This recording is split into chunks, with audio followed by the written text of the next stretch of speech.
Hello guys, halik kayo, maglilinis tayo ng long nose fish.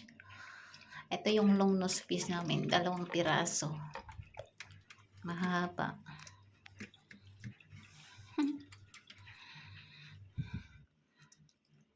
Ayan, lilinisan natin to. Tanggalan ng mga palikpik. Gupitin yung mga palikpik.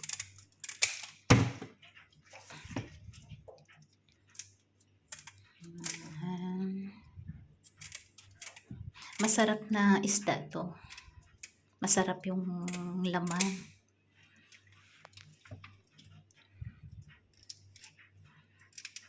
Yan. Ang haba. Mas maganda yung tanggalan ng palikpik.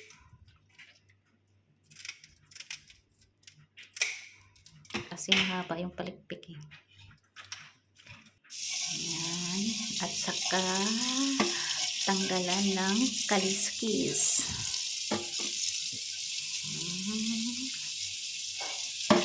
Maninipis lang kaliskis pero mas maganda yung tanggalan ng kaliskis.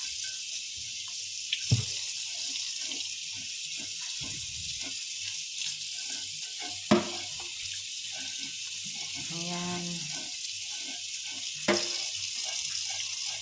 At saka bago hindi natin hiwain. Ayan. Madali lang magtanggal ng kaliskis nito kasi manipis lang.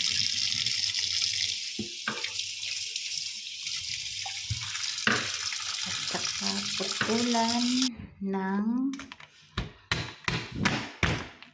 mahaba na ilong.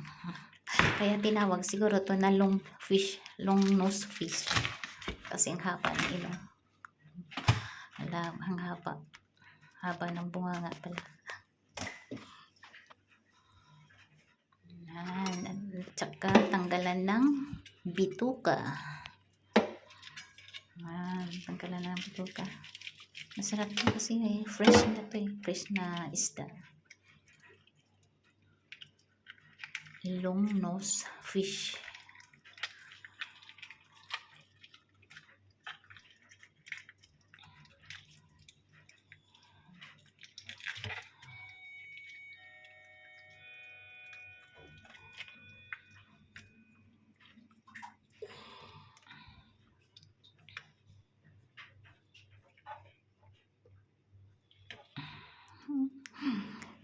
Mahirap din pala, mahirap ihilayin yung bituka kasi mahaba. At saka hiwa-hiwain. Ayan, hiwain na. Hiwain natin.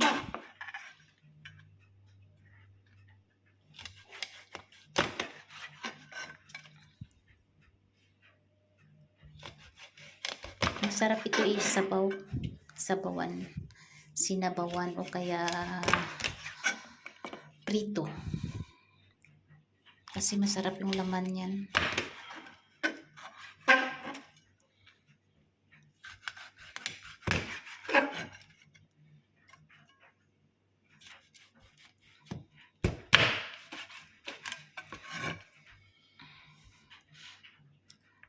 Maraming hiwa. Marami kasi mahaba eh. Ilang piraso yung hiwa niya.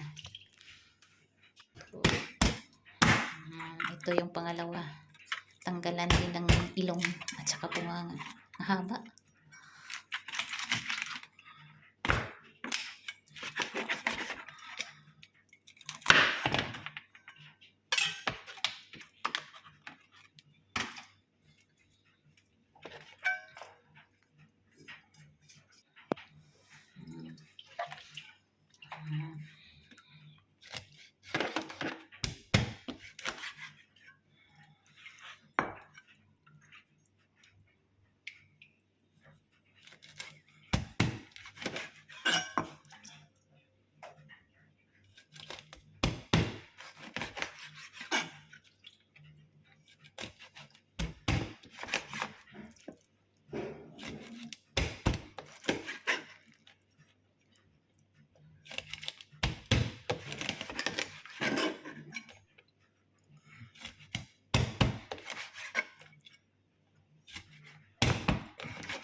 Sa isang piraso, ang daming hiwa.